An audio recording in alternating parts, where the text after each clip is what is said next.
朋友们，你们好，这是我厂1号窑的电机控制柜，控制的是一台400千瓦的直流电动机。这是它的功率柜，这是它的照热器。现在电机是正常运转，但是呢，这个噪音太大了。就是后边这台电烤器，电烤器的噪音太大了。电机的运行参数都是正常的。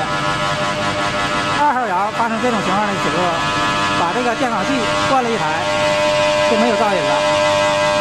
我想这个电烤器是不是应该能维修啊？有没有修过的？给指教一下。是不是铁芯太松了？